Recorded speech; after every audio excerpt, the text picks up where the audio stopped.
ጠቅላይ ሚኒስትር ዶክተር አብይ አህመድ ሀገራዊ ምክክሩ ተጨባጭ ውጤት ወደሚያስገኘው ቀጣይ ምዕራፍ እየተሸጋገረ ነው አሉ። ጠቅላይ ሚኒስትሩ በማህበራዊ ትስስር ገጻቸው ባሰፈሩት መልእክት የምክክር ባህል እንደ ኢትዮጵያ ላሉ ሀገራት እጅግ አስፈላጊ መሆኑን አመላክተዋል። ሀገራዊ ምክክሩ በእስካሁኑ ሂደት በሀገሪቱ ሁሉም ማዕዘናት የሚገኙ ከ90 በመቶ በላይ ኢትዮጵያውያን አመለካከቶችንና የውይይት ውጤቶች ማንጸባረቁን እወቁ ብለዋል። በተጨማሪም በማህበረሰባችን በየደረጃው የመደማመጥ ከፍ ያለ ጠቀሜታ አሳይቷል ያሉት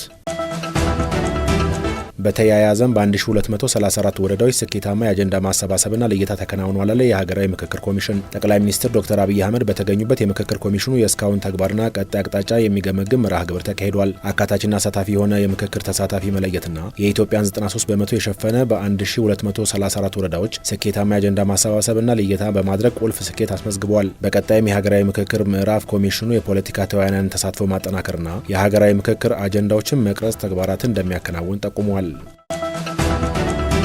የኢትዮጵያ ምርጫ ቦርድ የሰባተኛው ጠቅላላ ምርጫ አሁናዊ ሂደትን አስመልክቶ ከፖለቲካ ፓርቲዎች ጋር ተወያየ። የቦርዱ ሰብሳቢ ሜላተወርቅ ኃይሉ በዚህ ወቅት እንዳሉት መድረኩ ፓርቲዎች በምርጫ ዝግጅት ላይ ባጋጠሟቸው ችግሮች ላይ ተወያይቶ መፍትሄ ለመስጠት ያለመ ነው። ከፖለቲካ ፓርቲዎች ጋር በአካል ተገናኝቶ ከመወያየት በተጨማሪ የመረጃ ልውውጡን ለማቀላጠፍ ዲጂታል አማራጭን እንደሚጠቀም ነው የገለጹት።